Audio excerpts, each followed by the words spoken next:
Hello and welcome to Heads and Dovetails. This is really weird if you're going to put it on YouTube, Jamie, I must I say. know. Jamie is now putting our podcast onto his YouTube channel. Jamie, what's your YouTube channel? It's the jam.73e or jam73e. I can't remember. But yeah, it'll be a way of people seeing the people talking. So it's just a different way Absolutely. of people getting us, isn't So it? I've got to make sure I don't make any funny faces or, pick my Oh no, nose or anything, Jamie. leave those to me. I'll make the funny faces. I've got one in here. So Anyway, as I was saying, you're um, listening to Heads and Dovetails with myself, Gill Harvey-Bush, and Jamie Hubbard, who's obviously busy doing something on his phone at the moment. YouTube. Sorry, YouTube, I'm just okay. carry on. Sorry. Well, really, it's about you've been very busy decluttering, Well, organizing. What have you been up to, it Jamie, in the last couple of there you go. weeks? Well, it makes a change. I think I know what I've done. I've slightly detached from personal things, home things that I've chatted about before. Not easy. And I think that's where I had a bit of a problem sort of doing that. I've got to detach for a bit, knowing that Lynn's around and the wife's around and family can sort of look after themselves. Mm-hmm. I've been busy. One of the things that I've been busy doing, in fact, I'd forgotten we were going to chat about this. This is how mad my brain is. But I've got a set of books downstairs and I've made some book boxes for them, which I'm going to do something with at some point soon on my video channel. And this is a set of about 90 books, and they're classics. They're Jane Eyre. There's oh, you know, many classics. There's Dickens, there's the Brontes, there's Thomas um Hardy, Lawrence, they're all the sorts of yes, ones I Don was into. Quixote. It's a book collection for about Mm-hmm. 1920, about that period. And I've been searching today because I've decided, and I think this is appropriate to me, and this is what I sort of feel now, is that we buy some things and they're to get us from one place to another. They're not necessarily for us to buy to keep forever, and that's it. And it can be like a car. We know, when you first buy your car, you might think, "Oh, this is great, and I love my car, and I'll keep it forever because I love my car." But then something happens, and then the head comes into, and the heart sort of less. And it's time for a new car, and you do that,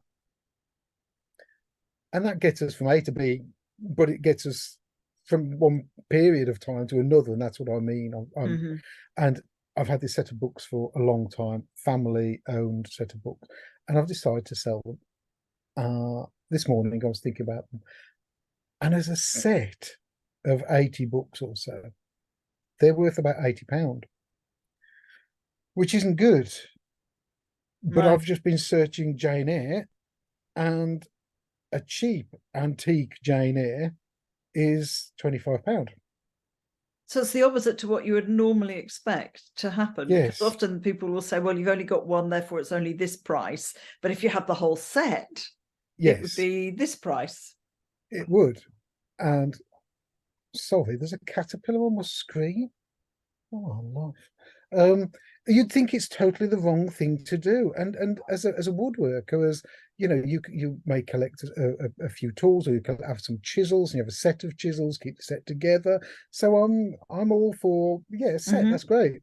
But if nobody wants 90% of that set, what do you do? So it makes sense. So decisions made this morning, look through them all, and within a couple of minutes, one of the girls said to me, well, one of the other girls would like this one, and so would like that one. I said, well, that's it.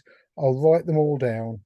And they're going to want to keep the ones that are the dearer ones. Of course, because So they're I'm the going to be most well known, aren't they? exactly. So I still even think then that they're worth. I'll price them up. Price them how much to postage. Can you hear my dog in? Sorry. Not too much, We've no. got a new postman. He's great. Dog barks her head off. We've introduced them, but she wants to see him even more now because we've introduced them. Save her barking. You couldn't make it up, could you? You'd think, well, The she joy knows of who it is now. animals. And now she's Well, So it's the same when I go for a walk, just digressing. There's two dogs called, I think I've mentioned them before, Reggie and Rennie. Reggie and Ronnie. we And know why. two good, yes, absolutely. Two big golden retrievers, I think they are, maybe labs. And of course, because I stopped and stroked Reggie, and he's the naughty one, apparently. And now, of course, when he sees me, he comes bounding over, nearly knocks my legs sideways because he just is so excited to see me. So, yeah, very strange when you're out walking and suddenly this dog appears and I think, oh, this is Reggie. Anyway, I digress. Sorry, Jamie, back to what you were saying. Sorry. So, yes, so what I'm going to do is I'm going to do the postage to make 50 pence on the postage or whatever, a pound on the postage. And I'll start them at 50 pence or something, or a pound, and put them over a long period so that people have got chance to. And then I might even put the buy it now thing on eBay so that if they want to spend, I don't know, I might put them down for £5 each. Even at £5 each, I'd make more than if I sold it. It just seems wrong, but doesn't it show that times, I suppose as we're getting older, Jill, we're understanding, I am, that there's the right time to buy, there's the right time to sell. And the right time to sell, for example, Star Wars stuff from the 70s is now, in the next decade or two, because after that people will be too old and they won't want them. They'll just think, oh, well, why am I buying that? So the big collectors are selling now. I saw somebody the other week had sold a huge collection and made an absolute fortune. But it's knowing when to say that's it. I don't need it around anymore. It's worth financially, it's worth more to it. And the declutter in the head is huge. So this is another reason why I wanted to talk about this, because somebody recently has come to the workshop and a friend of his had passed away, and his house was all full of not his stuff, of his parents. And all of his parents' things were the ones that were bringing him down because he couldn't escape from it, and he was offered help and all sorts. And I just thought, I don't want to leave the girls all of this and think, what are we going to do with it? How are we going to, where does it go? So better to do it yourself and get rid. My mum was doing the same. So I agree. It makes sense. I mean, it was the thing that when my mum died that we noticed, and also because when somebody has died, it takes on a completely different, I'm talking from my own perspective, a completely different emotional attachment to those items. So when you're then emotional yourself and you're selling some of your stuff, which we probably said to my mum, oh, for goodness sake, what the hell are you keeping this for? Just get rid of it. Now, suddenly, when they've died and you're having to sort out the house, it really kind of makes you go, oh dear, should I get rid of this? Shouldn't I get rid of that? I clearly say to Jackson, it's like the odd bits of jewelry, that you've got in your drawer, or for a woman, an earring or something, because you've lost one. And I've just put it in my drawer, sure that I'm going to find the other one. Of course, you never do. Or a bracelet's broken or something. You think, oh, I'll get around to repairing that. But of course, then when you die and somebody goes to the drawer, which is what happened, they'll say, well, they obviously kept this because it was really important to them. Otherwise, why would they have kept one earring? And it has a whole different meaning. And I think what it did when my mum died, my sister and I, one of my sisters and I, independently of each other, kind of came home after we cleared her house, and I started to clear mine. I thought, what on earth am I keeping this for? Yes, there's my old school exercise books, from when I was at secondary school. But the only time I ever looked at them was when I went into the attic, opened the box up and thinking, what on earth's in this box? Oh, look, it's my school. Yes, I've just been having a conversation very quickly when I grabbed a coffee but it's nostalgia, because I've just been talking to a client about a very similar thing, about clearing stuff and moving stuff on and how it does help clear the mind. So I've got all my old Laker uniforms. There you go. There's my age. Laker uniforms. I've got full uniform, and I've got all sorts of paperwork. And there's part of me that says, yep, time to get rid. And I would get rid. I am ready to let it go, but I would like it to go to either a museum, and a lot of them already have Laker uniforms, or I would like it to to go to a special collector, but I wouldn't know where to sell that. Or So reenactment type things, because there's a lot of people do reenactment type things now, aren't there? So I surely don't know not to about. reenact being I know, an I know, air but hostess or cabin crew, as we call nowadays. But yes, I know some go for fancy dress, and I'm quite pleased to say I can still get in my uniform. can So you? Oh, it's a that's bit good. tighter than it was, but I can Is still get it in it? and do it up. Yes, Jamie, what a surprise. We But it change is so much, and we don't really think we're going to, but we correct. do, don't we? Correct. And obviously being female as well, you have children, your body shape changes and all the rest of it. Well, that's my excuse and I'm sticking to it. So. But it is about clearing the mind, isn't it? It does help kind of settle, get rid of stuff. You were saying about somebody, in the workshop with their mum's stuff. And Yeah, actually we've got friends and they've had to move house because she's got not only all her mother's stuff, literally ship mother stuff into her house, she's also got all her aunt's stuff as yeah, well, plus all of theirs. And as they were saying, their house is so crowded. I think they're in a massive Victorian place. And we just found out last week that her partner, we did wonder when we met them, her husband has now got dementia.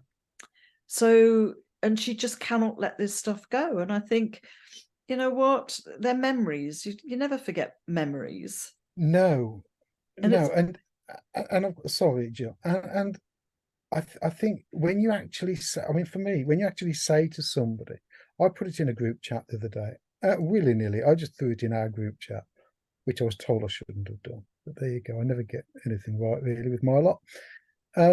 If there was something you want of mine, what would it be? And if you just say that, not within your space, because I think that's this. I think this is the way to do it for me.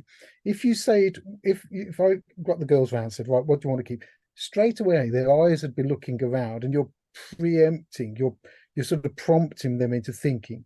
And the thing to do is, I don't know, go a long walk or something, or do it on a walk, or go to their house and say, look, what is it of mine you'd like to keep?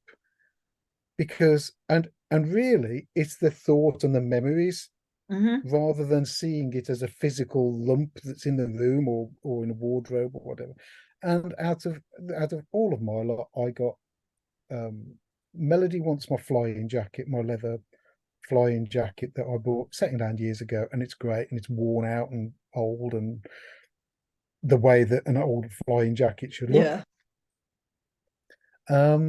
And Lucy wanted some of my shirts or something out of my because I've got Good some of job my they don't fly want the shirts. same thing, Jamie. That's where the Well, problem there is that. starts. Well, there you go. That's where it'll come to the books, isn't it? Mm-hmm. So if I do a list of the books, they'll all want Jane Eyre and A Christmas Carol, and it'll be the popular, and there'll be two might want, and but you've got to, we've got to Well, let it go. Well, the way that we did it when my mum died and we put everything down was, okay, we'd start with one of us. So maybe my elder sister, and she'd get the first choice, and then second sister, second choice of whatever's there, That's me third choice. And then we go around. So my elder sister missed, she didn't get the next one because then my second sister got it. Then it was me, then it yeah, was my eldest, then I got the next choice. And that's the way that we did it to try and make it as fair as you could. So then yeah, when we had a pile of whatever was next, then it would be my middle sister that got first choice. And by the time we got to the third pile, yes, then it was me that got first choice. And yes. that was the only way we could work it out. As you say, it's very, very emotional when you're It's doing it it's and you've lost somebody. So it's not easy, is it? And a video I did last week, because my evening class guys, one of my evening class guys, he's gone box mad. He's making boxes for everything, which is great to see. So he's got one that he keeps bringing to the workshop to work on that evening, which is his sort of, I want to do this under strict supervision, mentorship, whatever.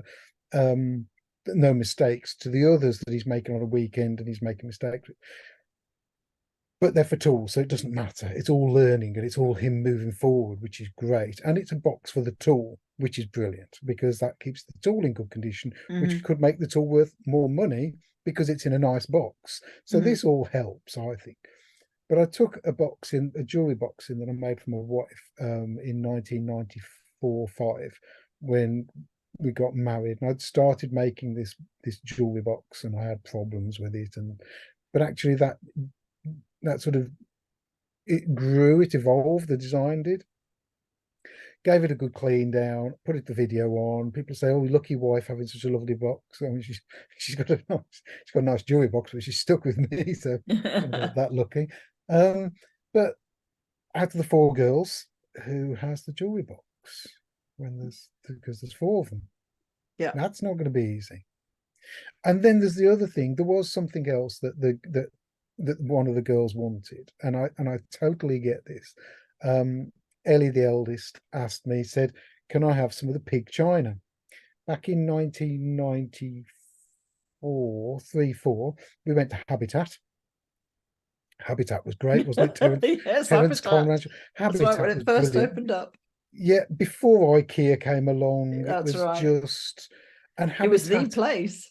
Yeah, I mean, if there wasn't anything like Habitat, was there? No. It had got modern design. It had got quirky design. It had got some things that were made in places like Africa, India, whatever, China, that were the best that they could do, but affordable for everyone. So you've got this eclectic mix of sort of Swedish design, and we bought this lovely set of china called Pig, and Pig was quite a clunky china, clunky stoneware type thing, with green washed ring of background on a white porcelain, and it's got a cartoon sort of pig, rough, naive looking pig. Yeah. You can't get that stuff. You cannot get it. If you search for it anywhere, you can't get it. I've got searches on eBay that flag up once every 15 years or so that somebody's selling some of it. And if you get it, hang on to it. If you see some of it, grab it, because it goes for quite a lot of money. Somebody put some on eBay back when it was dial up. So we'd got the old Yeah. we got all that going on in the background. Somebody put some on eBay, Manchester, 40 pieces, £40. Wow.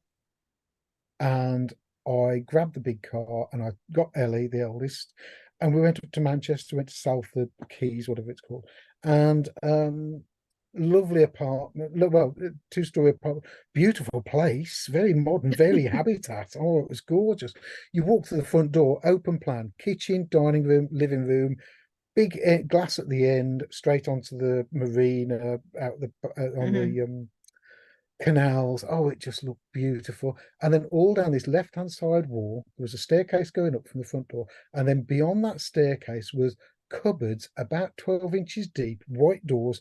I mean, I can still picture it because it was stunning. 12 inches deep, going all the way to these patio doors at the end. So all their storage was on this one side, and it was fabulous. And she opened two doors, and there was a cupboard full of pig.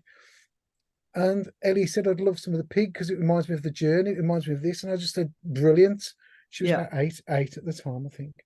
So, but it's amazing, isn't it? As you say, it's all about then decluttering, knowing what's useful, yes, rather than leaving it to somebody else. I mean, unfortunately, my client just prior to this was talking about it, and purely because unfortunately she lost her husband, and then behind that she lost her father-in-law. So she said, I'm dealing with two lots of items that for people who are no longer here. And we were saying, and I said to her, funnily enough, I'm about to record a podcast and we're going to be talking about the decluttering, the headspace, what it can do.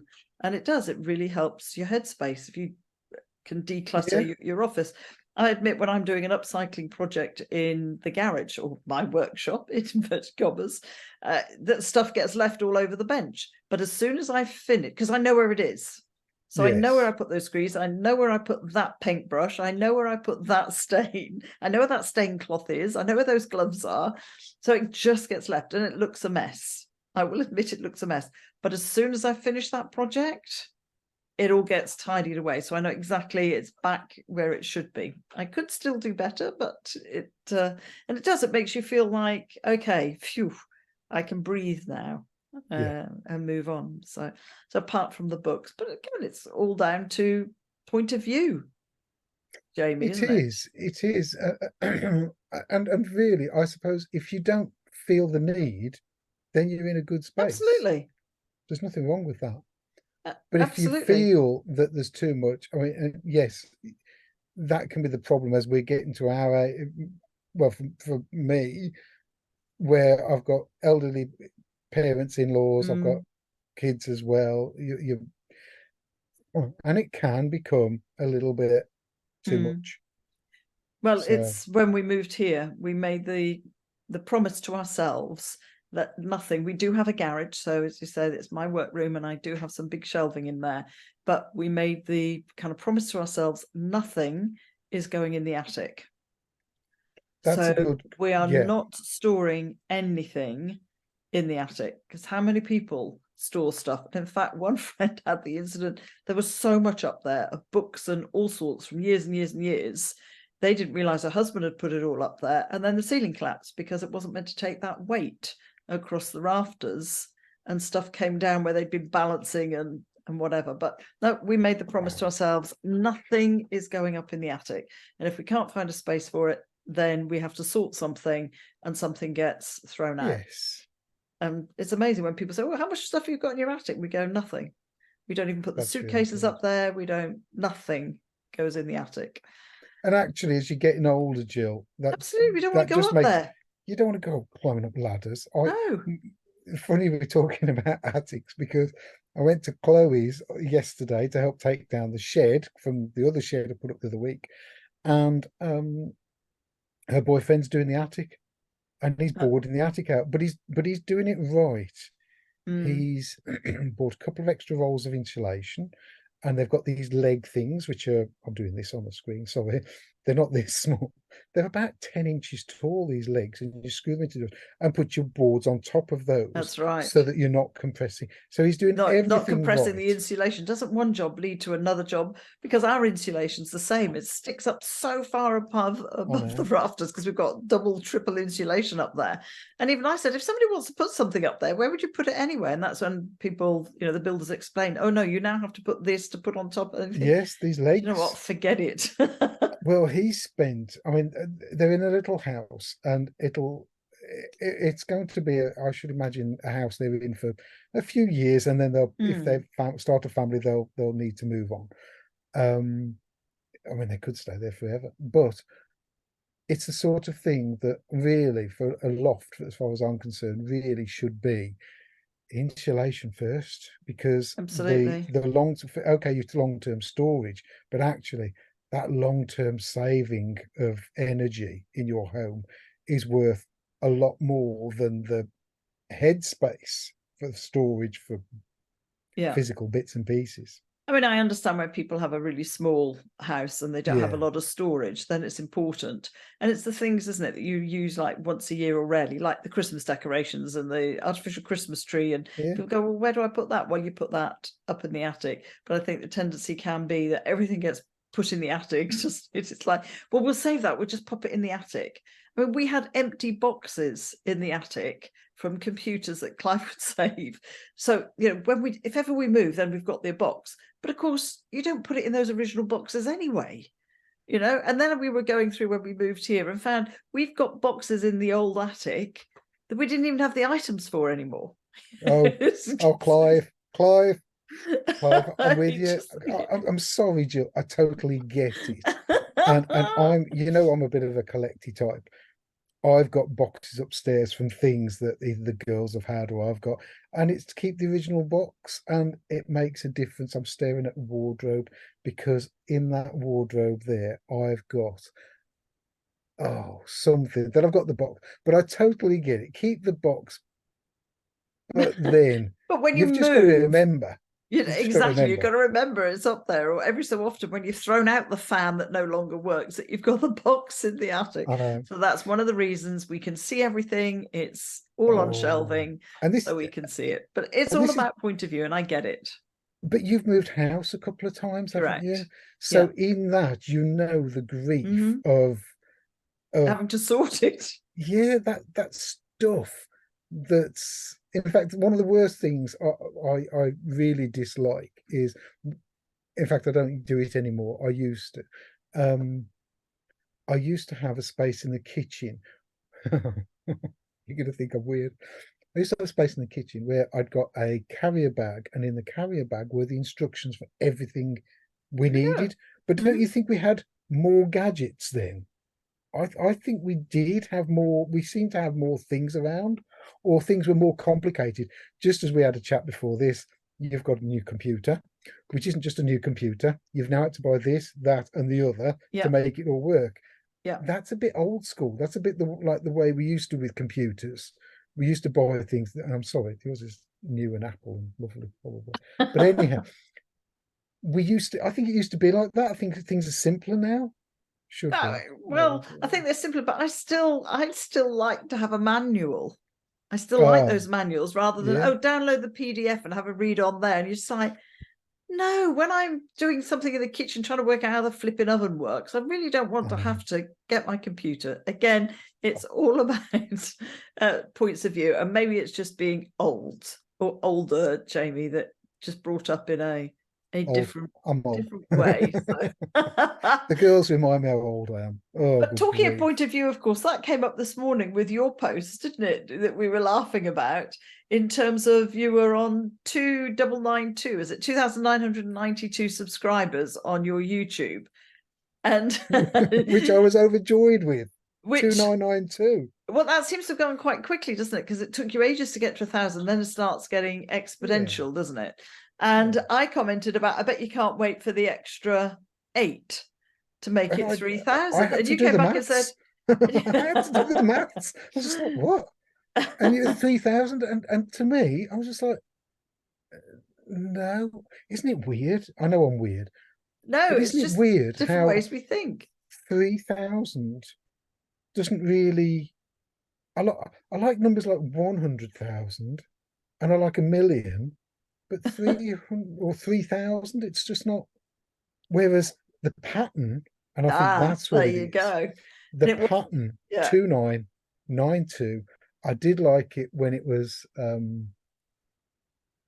oh two 2332. Oh grief, I was So strange. again, it's And it about, looked great. It looked great. it's there, it's the pattern, isn't it? So it's a viewpoint until you came, and I hadn't thought about that until you came back and said, oh, no, I love the 222,992. Yeah. And because you changed my filter, if you like, the way I looked Yes. at it, I Yes. looked and thought, my first thought was, okay, and then thought, okay, what is it Jamie likes? Oh, it's the pattern Yeah. of the numbers. And And that's when you go, wow, different and point. you and you'd put about adding the rest. And actually, I'd rather lose one. I'd rather not go 2993. Get it back to 2992. That looked great. It spoilt it now. That's So that right, because you've moment's got an extra passed. one. And Yes. it's a bit like the, I suppose it's a bit like the miles on your clock on your in your On your car. car. You know, when you see that, when you and that, it's a man thing, I think. When you see them go 1, 2, 3, 4, 5 or something, it's just like woo! You go over. I think maybe there's a thing for people like me. Maybe there's a, if it's say go over 5,000 or 10,000. I'm talking about the car now. Maybe that means service, spending money, do this. Mm. Whereas a pattern is a little bit more. That's yours. You can control that. That's just like, oh, I like the pattern of that. That's great. But it doesn't mean I've got to pay a bill because But exactly, so it's what you attach to it, isn't it? yeah, Like in anything, yeah. it's your point of view. So these pictures that you can, do you see this or do you see that? It's the old Oh, woman one, isn't it? And that, do you see this first or do you see that first? And actually, if you stare at it long enough, I tend to see both. So yes. come backwards and forwards. But isn't it funny how we go, oh no, I couldn't do that. When I had did, I think the number of steps that I'd walked one day, and I think it was 13,995. And I put on Instagram, who'd have to do those extra 5 steps? Because I know to turn it up to 4. And the amount of people that came back and said, me. And I Yeah. thought, so again, different viewpoint, that what is it that we put to numbers? Getting up in the morning. How many people, this is another one I always find interesting, when they set their alarm, would they set it to I don't know, 6:32? Or do they have to keep it till 6:30 and get up? Why do we keep it to those 5 numbers, if you You know what I see, mean? I've See, got to people tell. go 6:15 or 6:20, or they'll look at the clock and think, nope, I'll get up, there might be 6:17 and people will go, I'll get up at 6:20. And I just think, again, it's all very random. Why not just get up? Yeah. Well, the old days when I used to set an alarm Oh, clock, yeah. because I don't have to anymore. I've got this lot that wake me. I was a, especially if it was an early start and it was like I'd got to be there for 6, I'd set it for 4:57, and I would, or 4:58, and I'd look at the clock.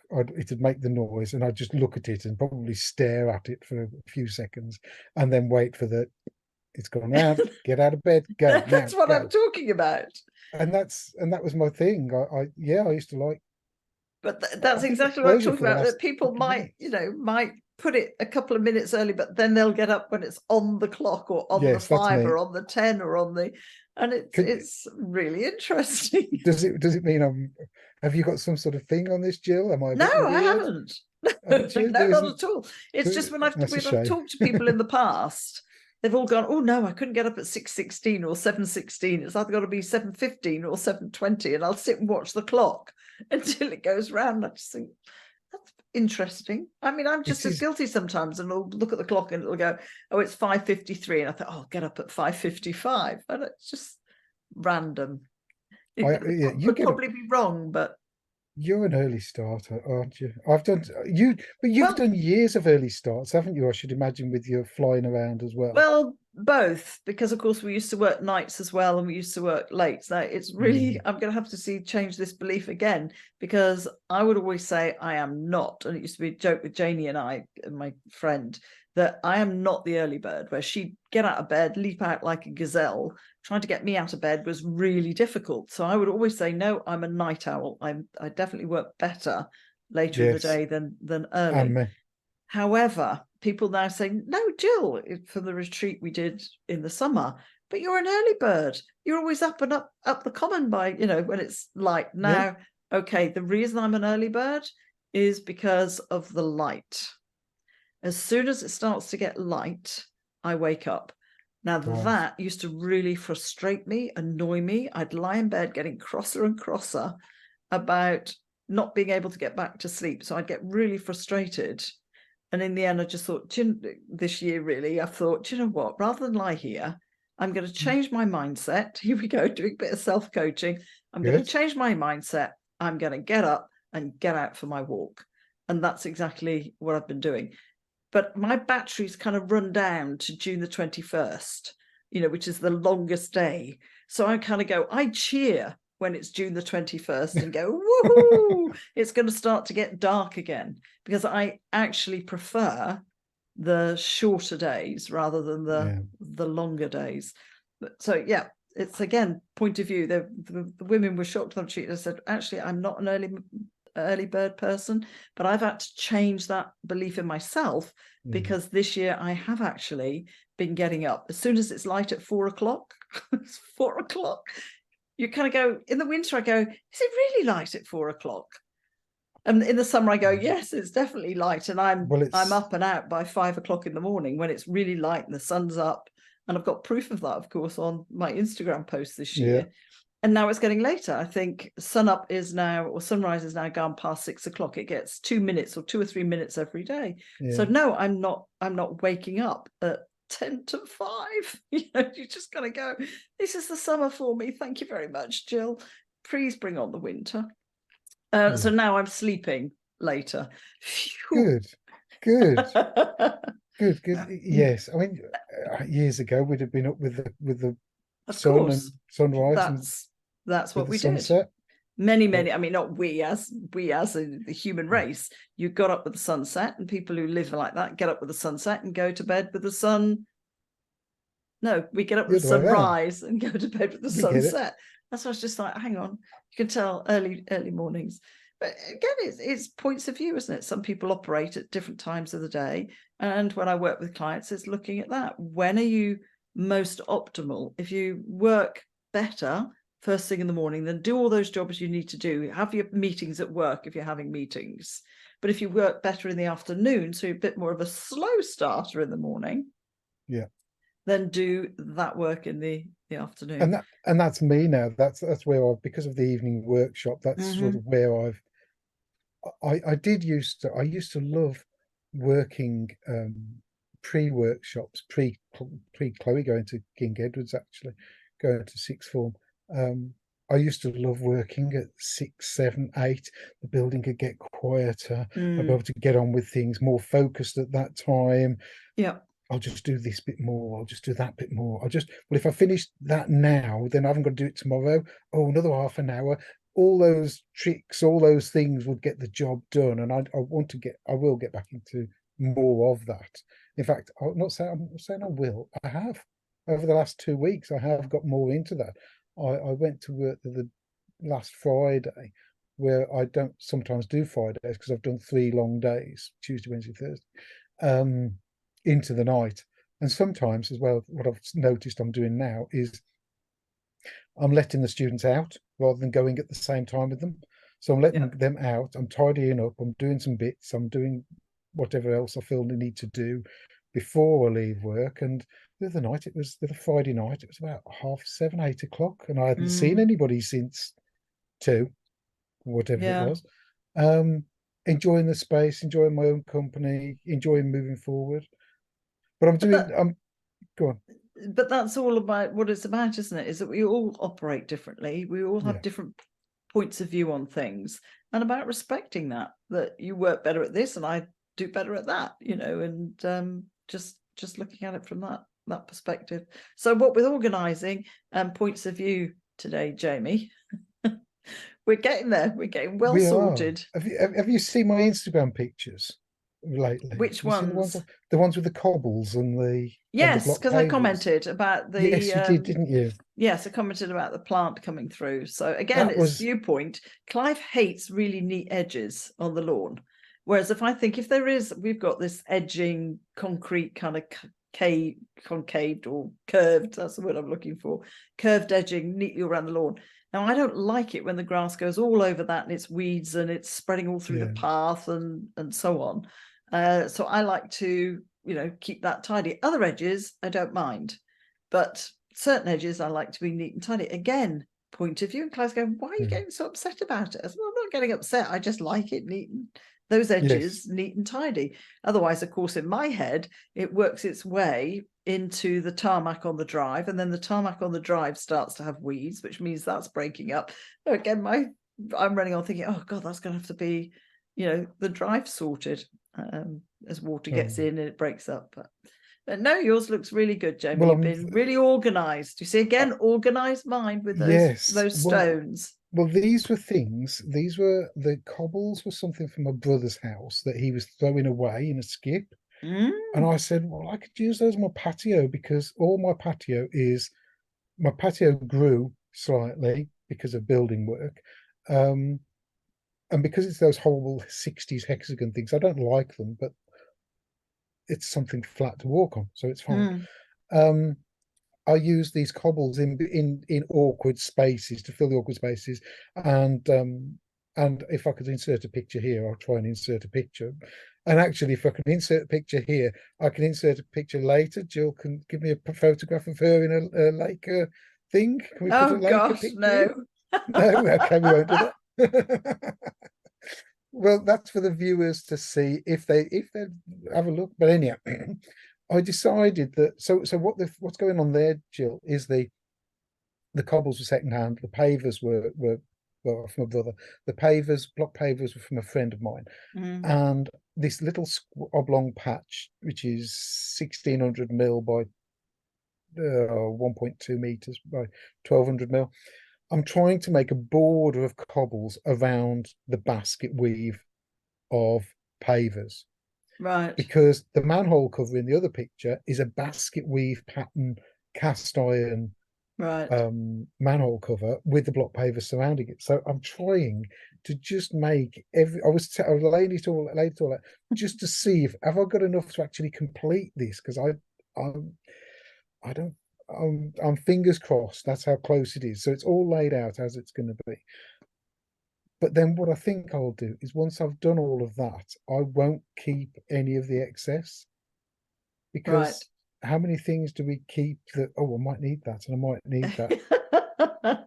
And then you throw it out and go, damn, I wish I'd kept that because now I've thrown it out. We used to do that with the shed. Again, Yeah. that's all part of being organized, isn't it?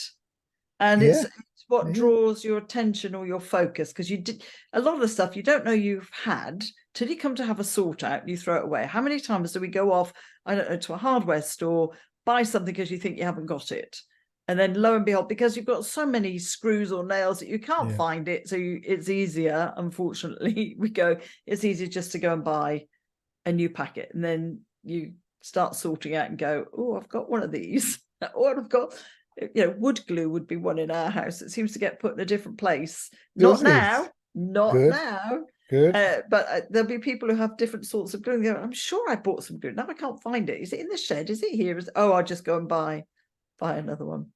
There you go.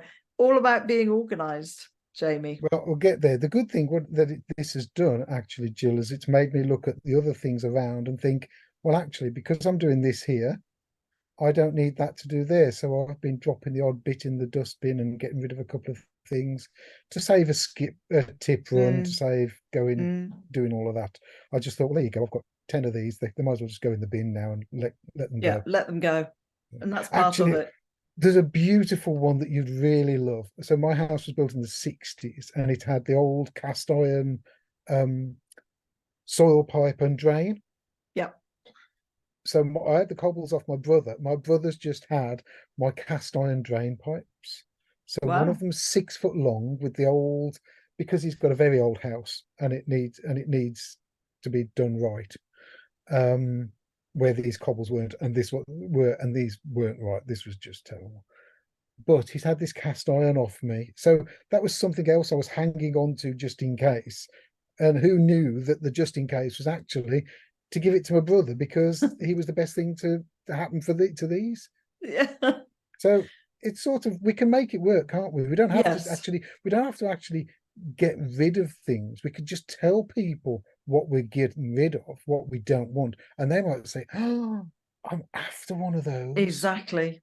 And if you can do that, so and the I think shed, that's where things like free cycle and everything come in really useful. An offer, if anybody wants these, you can have them. And that's how I've got topsoil from people. You say, look, we've got some topsoil if you want it, because we're digging out, please come get it, and oh, thank you very much, I'll have some of that. So and isn't that a good feeling for you and for them? Absolutely. I think it's what we should do, really. We should think community first. Yes. If we can, or family if they're local or whatever. Yeah. But family, friends, community. And if we can work like that, then I think it saves landfill, it saves buying corporate stuff, it saves all sorts of things, and actually the feel good of the right thing going to the right person. Yes, absolutely, because they want it, Jamie. They need it. Yeah. So right, I think we're done again. There's another one done and dusted. So of our ramblings. Maybe we ought to not call it Heads and Dovetails, but the ramblings of ramblings. The ramblings. Glad you're getting sorted, and as we say, it's all about a point of view, Jamie. It is, isn't it? Yeah. So thank you to everyone, as usual. Thank you to everybody who does listen and subscribes to our podcast. If you would like to see, so if you're not watching this on YouTube, then please go to Jamie's YouTube channel. We're both on Instagram, so you can pick us up from there. And if you want to make sure you get every single one of our episodes, then please go to Heads and Dovetails and subscribe.